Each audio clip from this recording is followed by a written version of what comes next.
Welcome all of you. Myself, Professor Vikrant Palatsha.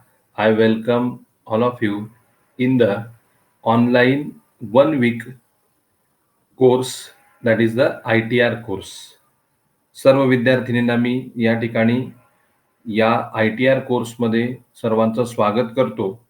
एक आठवड्याच्या आपण या ठिकाणी ऑनलाईन ITR म्हणजे इन्कम टॅक्स रिटर्न फायलिंग यावरचा कोर्स आजपासून म्हणजेच 19 एप्रिल 2021 ते 24 एप्रिल 2021 पर्यंत कंडक्ट करणार आहोत.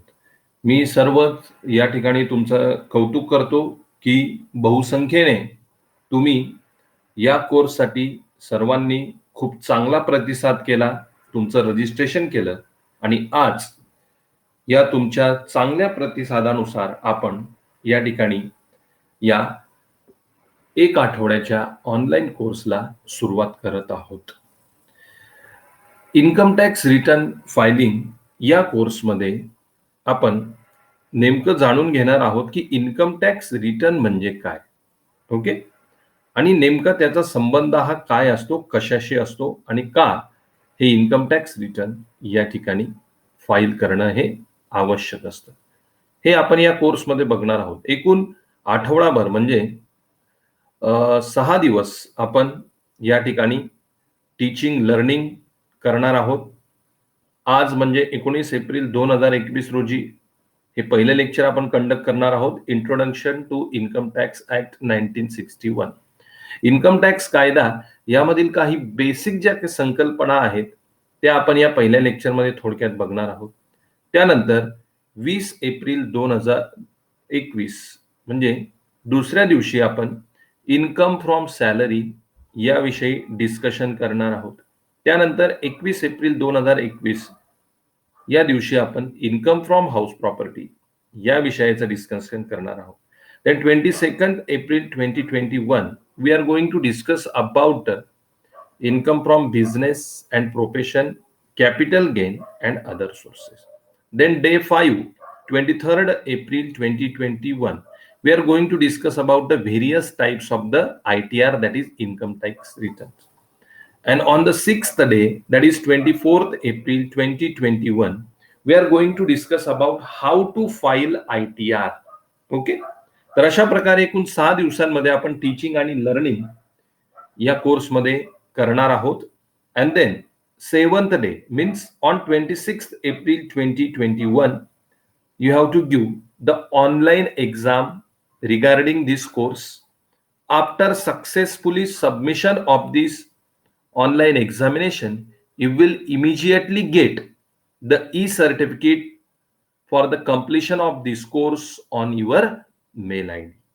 7व्या दिवशी तुमची ऑनलाईन एक्झाम होईल.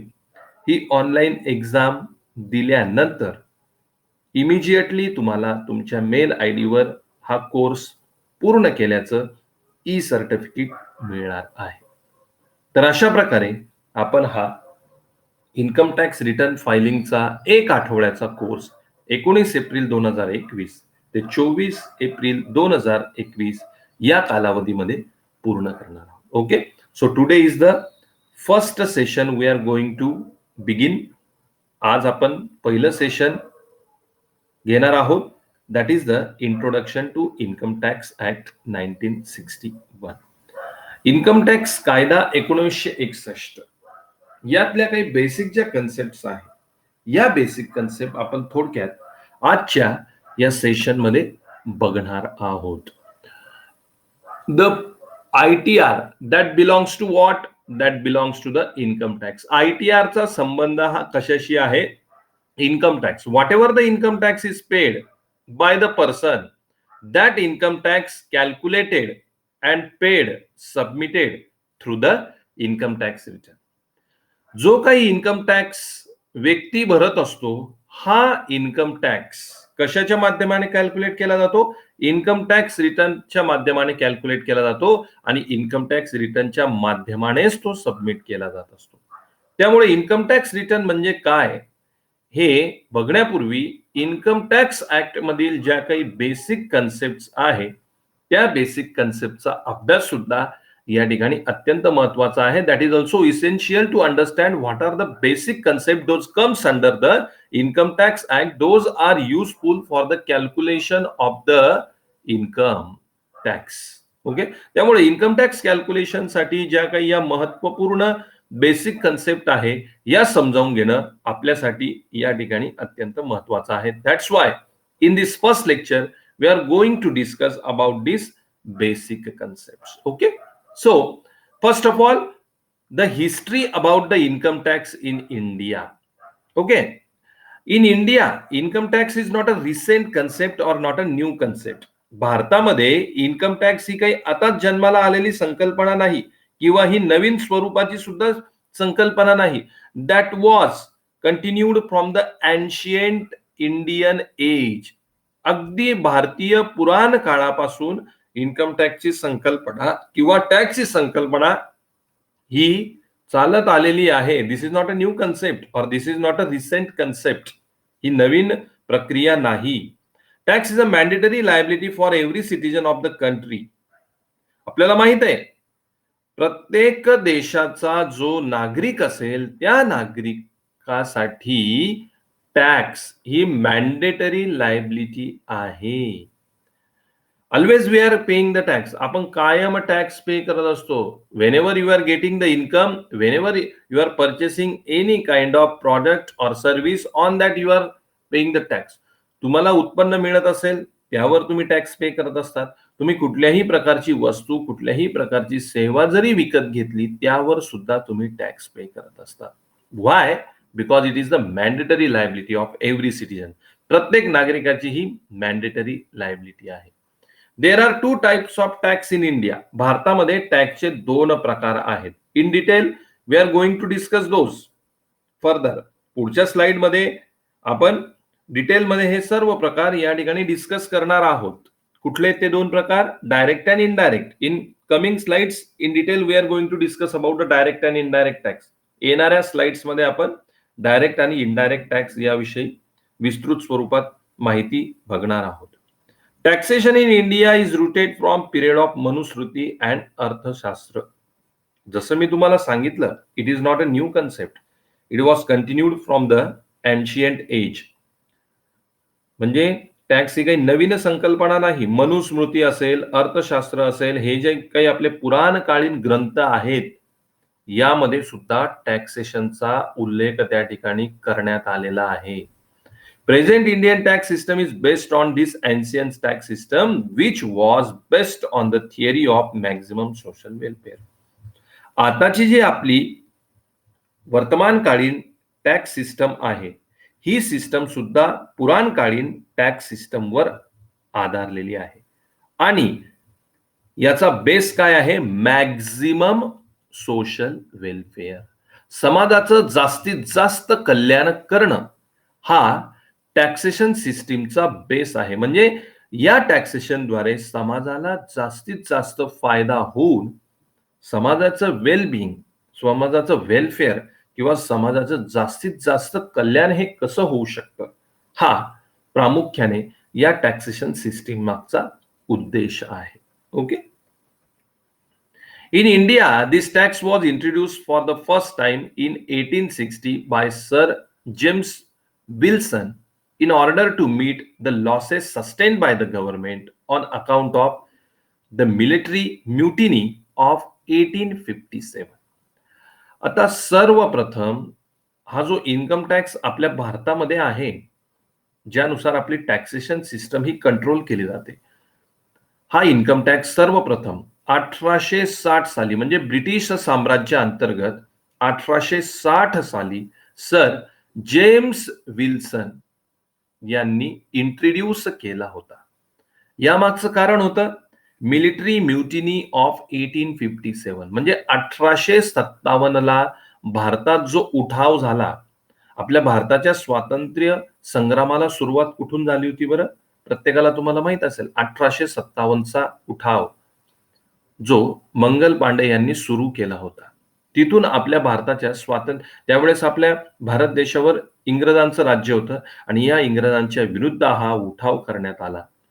आणि या उठावामध्ये ब्रिटिश गव्हर्नमेंटला जे काही नुकसान सहन करावं लागलं, त्या नुकसानाची भरपाई करण्यासाठी 1860 साली सर जेम्स विल्सन यांनी सर्वप्रथम इन्कम टॅक्सला भारतात सुरुवात केली.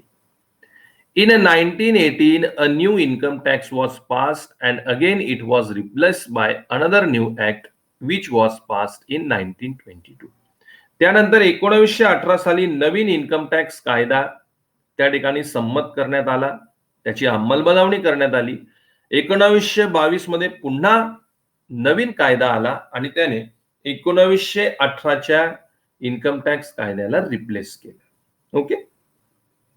This act remained force up to the assessment year 1961-62 with numerous amendments. आता 1922 सालचा जो इन्कम टॅक्स कायदा होता, तो असेसमेंट इयर 1961-62 पर्यंत कंटिन्यू राहिला. त्यामध्ये काही बदल सुद्धा त्या दरम्यान करण्यात आले.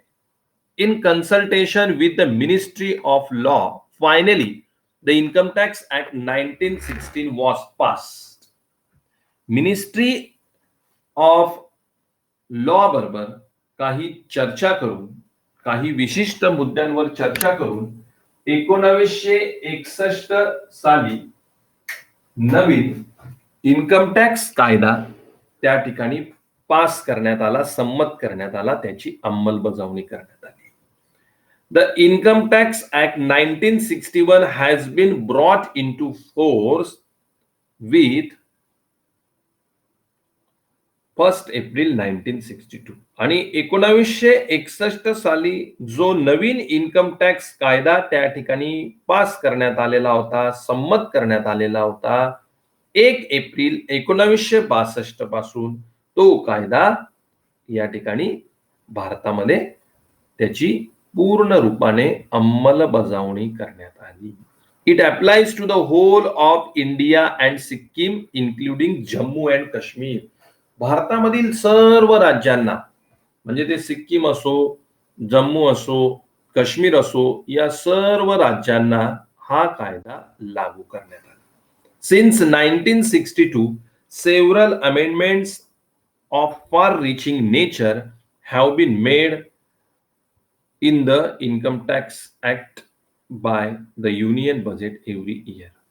आणि प्रेझेंट जी टॅक्सेशन सिस्टीम आहे, ही प्रेझेंट टॅक्सेशन सिस्टीम आपली याच कायद्यावर आधारलेली आहे आणि 1962 पासून प्रत्येक वर्षी युनियन बजेट, म्हणजे दरवर्षी जे बजेट आपल्या देशाचं जाहीर होतं, या कायद्यामध्ये थोडेफार बदल करण्यात येतात, काही नवीन अमेंडमेंट त्यामध्ये करण्यात येतात आणि त्यानुसार भारतातील टॅक्सेशन सिस्टम या ठिकाणी या कायद्याअंतर्गत चालत आलेली आहे. आणि भारताच्या टॅक्सेशन सिस्टम साठी कुठला कायदा लागू आहे, तो आहे income tax act 1961. Okay. So it is the historical basis for the income tax act 1961. अशा प्रकारे हा जो इन्कम टॅक्स कायदा 1961 आहे, याला ऐतिहासिक पार्श्वभूमी आहे. Okay. Now I already told that at the beginning of this lecture that tax is the mandatory liability of every citizen. जसं मी तुम्हाला सुरुवातीलाच सांगितलं की टॅक्स ही प्रत्येक नागरिकाची मॅन्डेटरी लायबिलिटी आहे. Many persons always they are raising the question, I am earning the income, from that I am paying for my food, I am paying for my house, I am also bearing the burden of my travel, I am also having the burden of my medical treatment, I have purchased car or bike, for that I am paying. Still it is necessary for me to pay the tax. Why it is necessary? Because I am earning the income from my income I am expending on food, house, travel, medical treatment, my own vehicle. Still it is necessary for me to pay the tax. Okay. आता बरेच नागरिकांच्या मनात हा प्रश्न निर्माण होतो, मी उत्पन्न मिळवतो, मी कमाई करतो, त्यामधनं मी फूडवर खर्च करेल, म्हणजे अन्नावर खर्च करेल, हाऊस माझ्या घरावर माझा खर्च होतो, ट्रॅव्हल कुठे मी प्रवास करत असेल त्यावर खर्च होतो, मेडिकल ट्रीटमेंटवर माझा खर्च होतोय, माझं स्वतःचं व्हेइकल म्हणजे माझी गाडी आहे, बाईक आहे, त्याच्यावर माझा खर्च होतोय. But again it is necessary to pay the tax. तरी सुद्धा अत्यंत या ठिकाणी आवश्यक आहे टॅक्स पे करणं. व्हाय? असा प्रश्न बऱ्याच लोकांच्या मनात निर्माण होतो. Why should I pay tax? The answer of that, see, you are paying that from your income, you are expending on these things, you are expending on the food, travel, medical treatment, your vehicle, you are paying the rent and EMI for the house. Still it is necessary to pay the tax. The answer is what government do from our tax. आता आपण जो tax pay करतो त्यामधून government काय करते? Now it is the answer of this question. The government provide healthcare through government hospitals. Education provided by the government in municipal and government schools. And for that, government is not charging any single rupee. Therefore, it is necessary for government to collect the tax from the citizen and to regulate these activities for the public welfare. आपल्याला माहित आहे, सरकारी दवाखाने असतील, त्या दवाखान्यामध्ये जे लोक मेडिकल ट्रीटमेंट घेतात किंवा सरकारी स्कूल्स आहेत, कॉलेजेस आहेत, त्या ठिकाणी जे विद्यार्थी शिक्षण घेतात त्यांच्याकडनं गव्हर्नमेंट कुठल्याही प्रकारची फी चार्ज करत नाही. फ्री ऑफ कॉस्ट समाजाच्या कल्याणासाठी या सर्व सुविधा सरकारकडनं समाजाला प्रोव्हाइड केल्या जात असतात. मग यासाठी जो खर्च येणार आहे त्यासाठी गव्हर्नमेंट टॅक्स हा लोकांकडनं घेत असते. देन सेकंड, आता दुसरं रिझन या ठिकाणी दिसतंय तुम्हाला. The government also provides cooking gas at concessional rate or give subsidy. आपण जो घरगुती स्वरूपाचा गॅस वापरतो त्यावर गव्हर्नमेंट हा गॅस आपल्याला स्वस्तामध्ये उपलब्ध करून देते, त्यावर गव्हर्नमेंट सबसिडी सुद्धा देत असते. मग यासाठी जो खर्च करावा लागणार आहे सरकारला तो कशाच्या माध्यमाने साध्य होऊ शकेल? तो टॅक्स कलेक्शनच्या माध्यमाने साध्य होत असतो. The major expenditure of government has to be incurred on national defense, infrastructure development, etc. सर्व सरकारचा जास्तीत जास्त म्हणजे सगळ्यात जास्त खर्च हा देशाच्या सुरक्षेवर होत असतो, देशाच्या विकासावर होत असतो. मग हा खर्च करण्यासाठी सरकारला पैसा कुठून उपलब्ध होईल? तर तो उपलब्ध होणार आहे टॅक्स कलेक्शन मधून. Then taxes are used by the government for carrying out various welfare schemes including employment programme. समाजाच्या कल्याणासाठी ज्या विविध योजना सरकारकडनं राबवल्या जातात, त्याच प्रकारे बेरोजगारी दूर करण्यासाठी ज्या विविध योजना सरकारकडनं राबवल्या जातात त्यासाठी जो काही पैसा आवश्यक असतो सरकारला कुठून प्राप्त होत असतो? टॅक्स कलेक्शन मधून. There are lakhs of employees in various departments and the administrative cost has to be borne by the government. विविध डिपार्टमेंटमध्ये लाखो कर्मचारी त्या ठिकाणी काम करतात. सरकारचे जे विविध डिपार्टमेंट असतील त्या ठिकाणी लाखो कर्मचारी काम करतात. या कर्मचाऱ्यांना पेमेंट देण्यासाठी, सॅलरी देण्यासाठी पैसे आवश्यक असतात. ते कशाच्या माध्यमाने प्राप्त होतील सरकारला? टॅक्स कलेक्शनच्या माध्यमाने.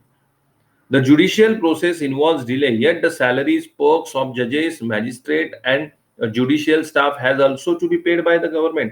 आपल्याकडे न्यायालयीन व्यवस्था आहे, त्या न्यायालयीन व्यवस्थेमध्ये समाविष्ट असणारे जज, त्या ठिकाणी असणारे मॅजिस्ट्रेट, त्या ठिकाणी असणारा स्टाफ, यांची सॅलरी सुद्धा कुणाला पे करावी लागते?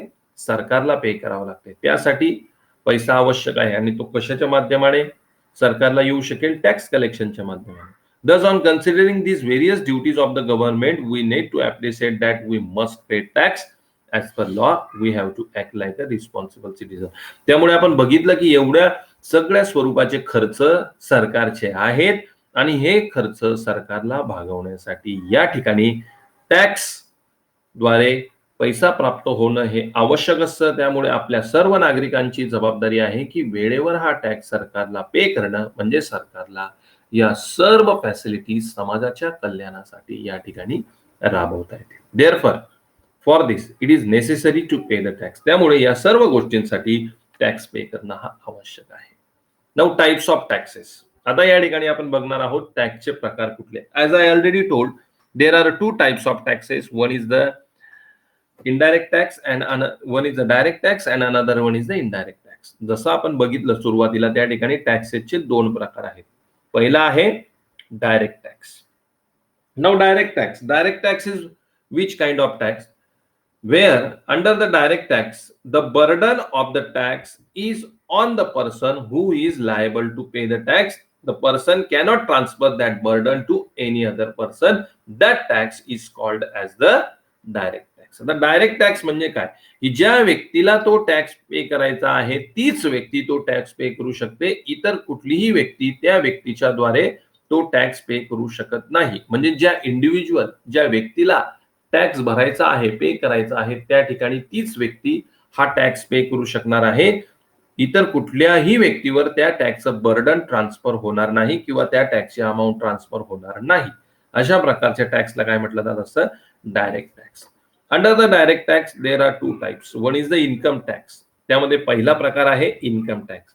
The tax that is collected on the earnings, that tax is called as the income tax. म्हणजे व्यक्तीने जे काही उत्पन्न मिळवलेलं असेल त्यावर जो टॅक्स भरावा लागत असतो किंवा कॅल्क्युलेट केला जातो त्याला इन्कम टॅक्स म्हणतात. And that is the type of direct tax. Income tax हा कशाचा प्रकार आहे, डायरेक्ट टॅक्स. म्हणजे ज्या व्यक्तीने उत्पन्न मिळवलेलं आहे त्याच व्यक्तीला तो टॅक्स भरावा लागेल. त्या व्यक्तीच्या वतीने दुसरी व्यक्ती टॅक्स भरू शकत नाही. ज्याचं उत्पन्न असेल त्याने तो टॅक्स भरायचा आहे. That's why it is the direct tax. And the second type is the wealth tax. The property the person have, the belongings the person have, on that the tax the person has to pay, that is called as the wealth tax. म्हणजे व्यक्तीची जी संपत्ती असेल, म्हणजे व्यक्तीकडे काही property असेल, व्यक्तीच्या मालकीचे काही शेअर्स असतील किंवा त्या व्यक्तीच्या जवळ काही सोन्याचे दागिने असतील, याच्यावर जो टॅक्स पे केला जात असतो, म्हणजे व्यक्तीच्या संपत्तीवर जो टॅक्स पे केला जात असतो, त्या टॅक्सला वेल्थ टॅक्स असं संबोधलं जाणार आहे. So therefore under the direct tax these are the two. One is the income tax and another one is the wealth tax. Then next major type of the tax, it is the indirect tax. Indirect tax is such a tax. This tax is paid by the several person. The burden of tax is transferred from one person to another and another person to another. That kind of tax is called as the indirect tax. The indirect tax म्हणजे काय, या ठिकाणी अनेक व्यक्ती tax pay करतात. म्हणजे एकाच purpose साठी अनेक व्यक्ती टॅक्स पे करत असतात. एका व्यक्तीकडून दुसऱ्या व्यक्तीकडे, दुसऱ्या व्यक्तीकडनं तिसऱ्या व्यक्तीकडे टॅक्सचं बर्डन हे ट्रान्सफर होत जात असतं. अशा प्रकारच्या टॅक्सला इनडायरेक्ट टॅक्स असं संबोधलं जातं. And under the indirect tax now only one tax is there and that is what, that is the GST. Indirect tax मध्ये फक्त एकच टॅक्स भारताच्या टॅक्सेशन सिस्टम मध्ये अस्तित्वात आहे आणि तो म्हणजे काय, GST, goods and service tax. आता ज्या वेळेस आपण कुठल्याही प्रकारची वस्तू, कुठल्याही प्रकारची सेवा त्या ठिकाणी विकत घेत असतो तर त्यावर आपण जीएसटी पे करतो. आपण फक्त एकटे जीएसटी पे करत नाही, जो कोणी मॅन्युफॅक्चर असेल त्या वस्तू किंवा सेवेचा तो जीएसटी पे करतो. त्यानंतर ज्या रिटेलर कडनं आपण ती वस्तू विकत घेतलेली आहे, रिटेलर त्या ठिकाणी जीएसटी पे करतो आणि रिटेलरने आपल्याला वस्तू विकत दिल्यानंतर आपण सुद्धा जीएसटी पे करत असतो. म्हणजे अशा प्रकारे एका व्यक्तीकडनं दुसऱ्या व्यक्तीकडे, दुसऱ्या व्यक्तीकडनं तिसऱ्या व्यक्तीकडे टॅक्सचं बर्डन हे ट्रान्सफर होत असतं. म्हणून जीएसटी हा कशाचा प्रकार आहे, इनडायरेक्ट टॅक्सचा प्रकार आहे. Okay, so in this way these are the two types of the taxes. One is the direct tax and another one is the indirect tax. Now the next point, heads of income. Under the income tax there are 5 heads of income, those are taxable. Income tax कायदा 1961 नुसार त्या ठिकाणी 5 heads of income आहे ज्याच्या अंतर्गत tax हा calculate केला जात असतो. First of all income from salary. Number second income from house property. Number third income from business or profession. Number 4 income from capital gains, and number 5 income from other sources. These are the 5 heads of income, those are chargeable for the tax according to the Income Tax Act 1961. अशा प्रकारे हे एकूण 5 heads आहेत. In further lectures in detail we will discuss this. येणारे जे काही lectures असतील आपल्या या कोर्समध्ये त्या लेक्चर्स मध्ये आपण या सर्व हेड्स विषयी डिटेलमध्ये डिस्कशन करणार आहोत. But here you have to remember there are the 5 heads those are chargeable according to the income tax act 1961 for the tax. That is income from salary, income from house property, income from business or profession, income from capital gains, and income from other sources. Okay. Now the next, some important terms now we have to discuss. These are the terms that we have to discuss further. काही महत्वाच्या गोष्टी या ठिकाणी आहेत त्या आपण discuss करूयात. Assessee, person, assessment year, previous year, residential status, gross total income, deductions, total income, and exempted income under section 10. So first of all, under that assessee, whenever the tax is paid, at that time the word always used, it is assessee in any head of the income. आता जे आपण 5 head बघितले इन्कमचे, त्या अंतर्गत जो tax pay केला जाणार आहे, जो कोणी टॅक्स पेयर असेल त्याला काय संबोधलं जात असतं? असेसी. म्हणजे कुठल्याही प्रकारचा टॅक्स जो व्यक्ती पे करतो, हे जे 5 हेड्स ऑफ इन्कम आपण बघितले, त्यामध्ये त्या व्यक्तीला असेसी असं संबोधलं जाणार आहे. Okay. Now definition of the assessee. As per the section 27 of the Income Tax Act 1961, unless the context otherwise requires, the term assessee means a person by whom any tax or any other sum of money is payable under the act. Income tax कायद्यानुसार, income tax कायदा 1961 नुसार ज्या व्यक्तीला tax pay करायचा आहे किंवा या कायद्या अंतर्गत कुठलीही अमाऊंट पैशाच्या स्वरूपात भरायची असेल, अशा व्यक्तीला काय संबोधलं जाणार आहे? That person is called as the assessee. अशा व्यक्तीला असेसी असं संबोधलं जाणार आहे. अँड इट इन्क्लूड्स, आता यामध्ये कुठला कोणाचा समावेश होणार आहे? Person, deemed assessee, any person that is deemed to be assessee. म्हणजे व्यक्ती किंवा जो व्यक्ती टॅक्स पे करत असतो किंवा एखाद्या मायनर व्यक्तीच्या वतीने टॅक्स पे करणारा व्यक्ती, या सर्वांचा समावेश या ठिकाणी असेसी म्हणून होणार आहे. ओके. सो असेसी म्हणजे काय? The person who is paying the tax according to the income tax act 1961, that is called as the assessee. जी व्यक्ती टॅक्स भरते, टॅक्स पे करते, त्या व्यक्तीला असेसी असं संबोधलं जातं. Now next two concept, assessment year and previous year. These are the interrelated. Okay. Assessment year आणि previous year. In the year the tax is assess and paid, that year is called as the assessment year. म्हणजे ज्या वर्षी tax हा assess केला जातो, calculate केला जातो आणि त्या वर्षी तो टॅक्स पे केला जात असतो, त्या वर्षाला, त्या इयरला काय म्हणतात? Assessment year. And previous year, the financial year immediately preceding the assessment year. Assessment इयरच्या अगोदरचं जे वर्ष असतं त्या वर्षाला प्रिव्हियस इयर असं म्हटलं जातं. ओके. फॉर एक्झाम्पल, आता प्रिव्हियस इयर 2018-19 असेल तर असेसमेंट इयर काय असणार आहे? 2019-20. जसं तुम्हाला स्क्रीनवर दिसतंय, म्हणजे 2018-19 हे प्रिव्हियस इयर असेल. या वर्षामध्ये जे काही उत्पन्न असेसीला मिळालेलं असेल ते उत्पन्न पुढच्या वर्षात म्हणजे 2019-20 मध्ये असेस केलं जाईल आणि त्यावर टॅक्स हा कॅल्क्युलेट केला जाईल. Okay. These are called as the assessment year and previous year. अशा प्रकारे असेसमेंट इयर आणि प्रिव्हियस इयर या ठिकाणी आहे. The next, person. Now this is the most important thing, person. As per section 231 of income tax act, person includes person and assessee both are same. Person आणि assessee हे दोघं एकच आहेत. Because these are paying the tax, कारण की हेच या ठिकाणी टॅक्स पे करतात. Therefore person is also called as the assessee. त्यामुळे पर्सन्सला असेसी असं म्हटलं जात असतं. So according to the income tax act section 231, there are 7 types of the person. Income tax कायदा 1961 सेक्शन 231 नुसार या ठिकाणी पर्सनचे एकूण किती प्रकार आहेत बरं? There are total 7 types of the person. Number 1, individual. It refers to a natural human being, whether male or female, minor or major. Individual म्हणजे काय? नॅचरल ह्युमन बिईंग म्हणजे जिवंत व्यक्ती, मग ती मेल और फिमेल, स्त्री किंवा पुरुष, मायनर किंवा मेजर, ज्येष्ठ किंवा लहान. असं सर्व जिवंत व्यक्तींचा समावेश कुठल्या कॅटेगरीत होतो? Number 1 that is the individual. The next number 2 that is Hindu undivided family, HUF. दुसरा जो प्रकार आहे तो आहे HUF, Hindu undivided family. It is a relationship created due to operation of Hindu law. The manager of HUF is called as Karta and its member are called as co-personers. Okay.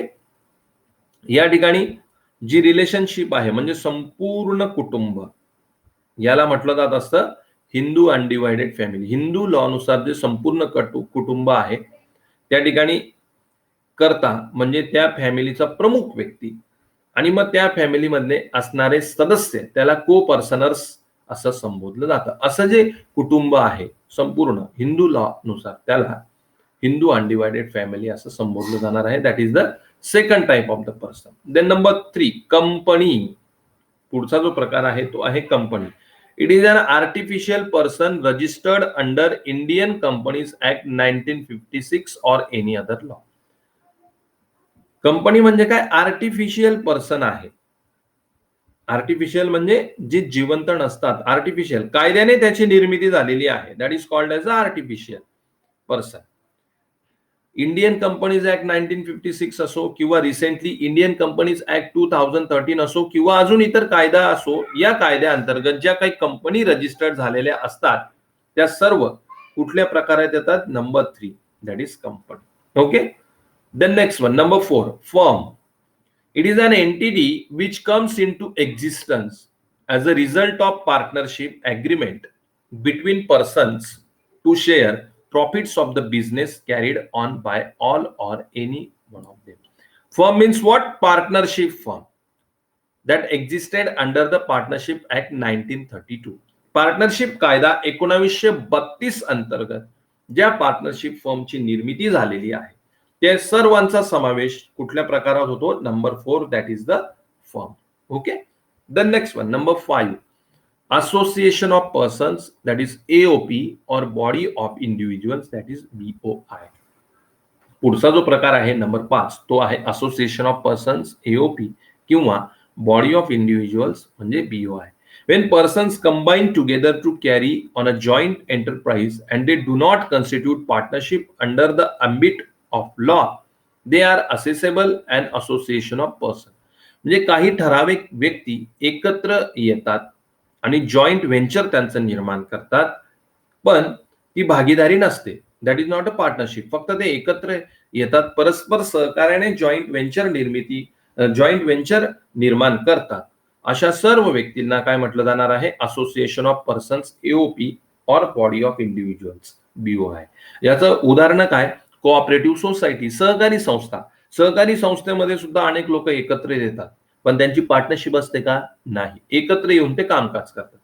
Market yard असेल आपलं पुण्यामध्ये जिथे आपण भाजीपाला खरेदी करतो तिथलं market yard, त्यामध्ये सुद्धा विविध व्यक्ती एकत्र येतात, पण त्यांची भागीदारी आहे का? नाही.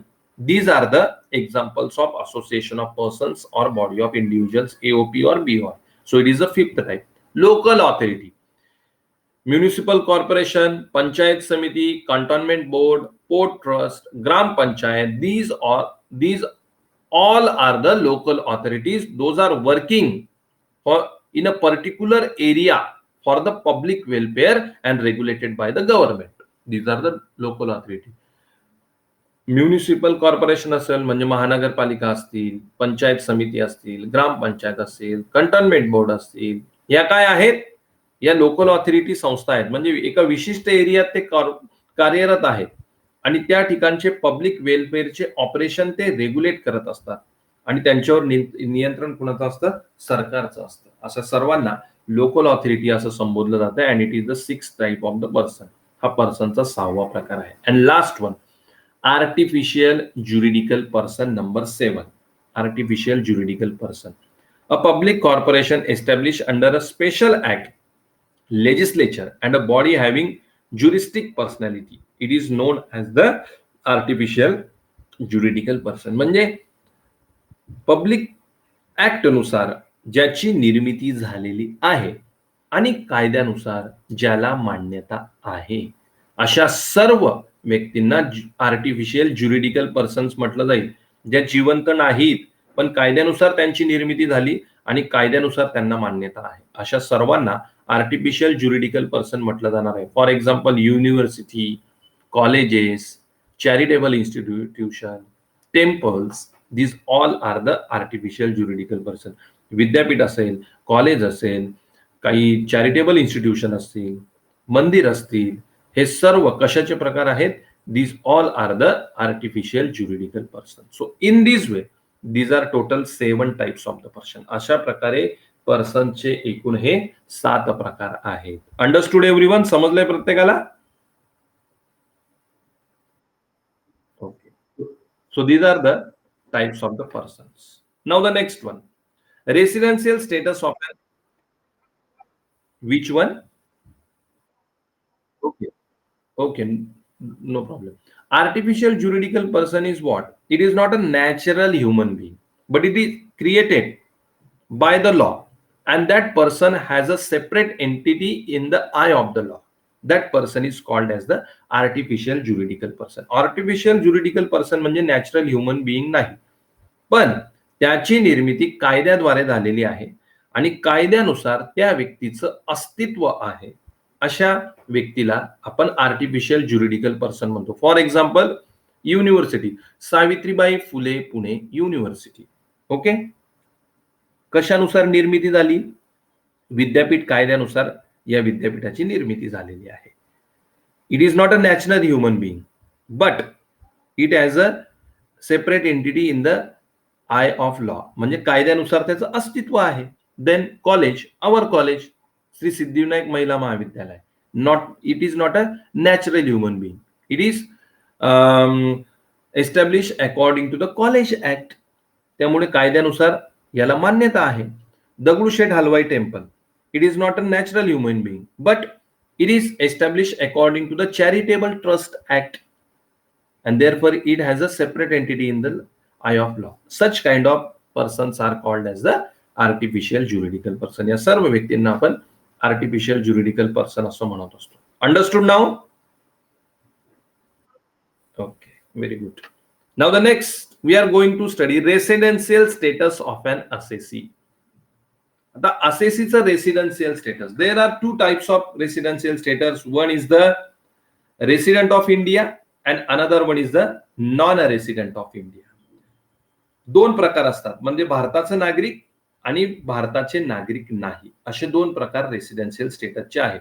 ज्या वेळेस तुम्ही कुठल्याही प्रकारचा फॉर्म भरतात, मग तो एक एक्झाम फॉर्म असेल किंवा कुठल्याही प्रकारचा, त्यावेळी तिथे एक कॉलम नक्की असतो, सिटिझनशिप, म्हणजे नागरिक. भारताचे नागरिक आहात, भारताचे नागरिक नाहीत, तर तुम्ही कुठे क्लिक करतात? भारताचे नागरिक आहात. That is also important while paying the tax. त्यामुळे टॅक्स कॅल्क्युलेशन साठी, टॅक्स असेसमेंट साठी हा सुद्धा महत्वाचा मुद्दा आहे. There are 2 conditions. If these 2 conditions are satisfied by the person, that person is called as a resident of India. या ठिकाणी 2 कंडिशन आहेत. या 2 कंडिशन जर व्यक्तीने सॅटिस्फाय केल्या तर त्या व्यक्तीला रेसिडेंट ऑफ इंडिया म्हटलं जातं. आणि या दोघांपैकी कुठलीही कंडिशन जर व्यक्तीने सॅटिस्फाय केलेली नसेल तर त्या व्यक्तीला नॉन रेसिडेंट इंडियन असं म्हटलं जातं, म्हणजे एनआरआय म्हटलं जातं. आता त्यात 2 कंडिशन कुठल्या? Number 1, he is in India for a period of 182 days और मोर इन द फायनान्शियल इयर. म्हणजे जे आर्थिक वर्ष असेल, ज्या आर्थिक वर्षाचा टॅक्स कॅल्क्युलेट केला जाणार आहे, त्या आर्थिक वर्षादरम्यान ती व्यक्ती भारतामध्ये कमीत कमी 182 दिवस असायला हवी. ही आहे पहिली condition. And number 2, he is in India for 60 days or more during that financial year and has been in India for 365 days or more during 4 previous years immediately preceding the relevant financial year. दुसरी condition काय? ज्या financial year साठी tax calculate केला जात आहे, त्या financial year मध्ये ती व्यक्ती 60 दिवस किंवा त्यापेक्षा जास्त दिवस भारतात असायला हवी. त्याच प्रकारे त्या फायनान्शियल इयर पूर्वीचे जे मागचे 4 वर्ष आहे, त्या मागच्या 4 वर्षांमध्ये ती व्यक्ती 365 दिवस किंवा त्यापेक्षा जास्त दिवसांसाठी भारतात असायला हवी. अशा प्रकारच्या या ज्या कंडिशन व्यक्ती पूर्ण करत असेल तर त्या व्यक्तीला रेसिडेंट ऑफ इंडिया असं म्हटलं जाणार आहे. म्हणजेच काय, भारताचं नागरिक असं म्हटलं जाणार आहे. And if any one of the above condition is satisfied, the individual is said to be resident India. कुठलीही कंडिशन यापैकी सॅटिस्फाय केली तर त्या व्यक्तीला भारताचं नागरिक असं म्हटलं जाईल. However, if none of the condition is satisfied, he is said to be non resident of India. आणि जर यापैकी कुठलीच कंडिशन व्यक्ती सॅटिस्फाय करू शकला नाही तर त्या व्यक्तीला नॉन रेसिडेंट इंडियन म्हणजे एनआरआय म्हटलं जाईल. We all are the resident of India, कारण की या दोघही कंडिशन आपण सॅटिस्फाय करतो. आपण फायनान्शियल इयर म्हणजे आता जे फायनान्शियल इयर आहे, संपूर्ण वर्षभर आपण भारतात आहोत, म्हणजे 182 किंवा त्यापेक्षा जास्त दिवस आपण भारतात आहोत. त्याच प्रकारे 60 दिवस तर आपण आहोतच.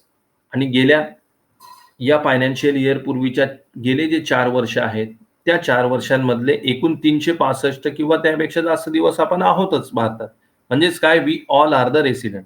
ज्या व्यक्ती या कंडिशन सॅटिस्फाय करू शकणार नाहीत त्या व्यक्तींना नॉन रेसिडेंट इंडियन म्हणजे एनआरआय असं संबोधलं जाणार आहे. So in this way this is the residential status of an assessee or person. अशा प्रकारे हे असेसीचं रेसिडेन्शियल स्टेटस आहे. अंडरस्टूड एव्हरीवन अबाउट दिस? समजलं येतं दोघही कंडिशन प्रत्येकाला? Okay, very good.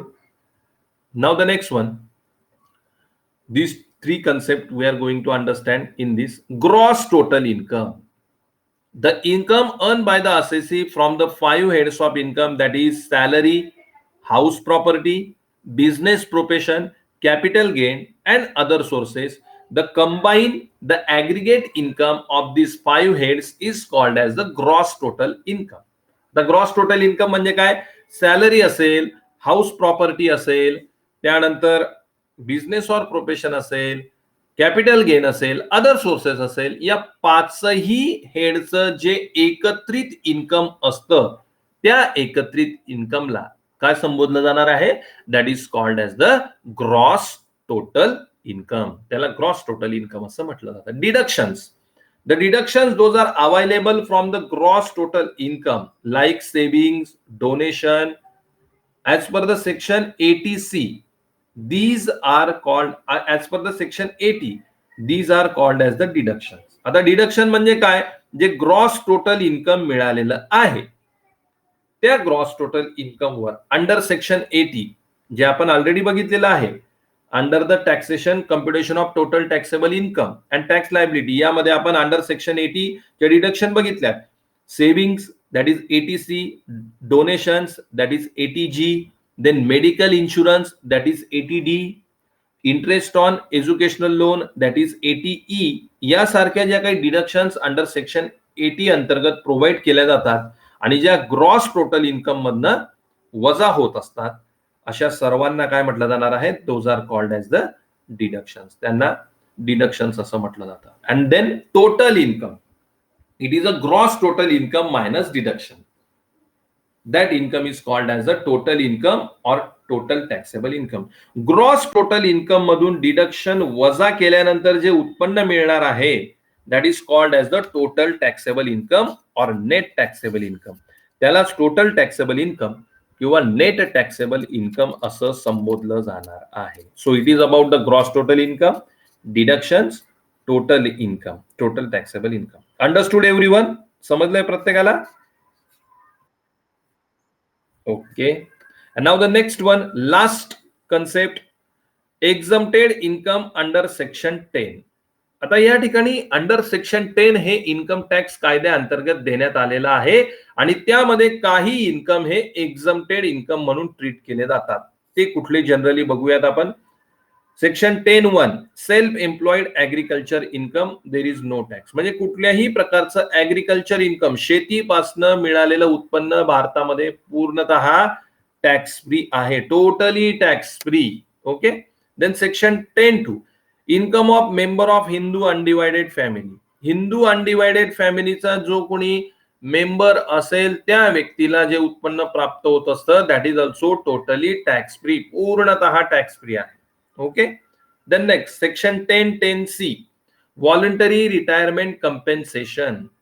व्यक्ती रिटायर झाल्यानंतर त्या व्यक्तीला जे कंपेन्सेशन दिलं जातं, व्हॉलंटरी म्हणजे स्वेच्छेने जी व्यक्तीने स्वेच्छानिवृत्ती स्वीकारलेली आहे त्याबद्दलचं जे काही कंपेन्सेशन दिलं जातं त्या अप टू ₹5 लाख 5 लाखापर्यंतची अमाऊंट त्यामधली टॅक्स फ्री असेल किंवा एक्झम्प्टेड असेल आणि उर्वरित अमाऊंट मात्र टॅक्सेबल असणार आहे.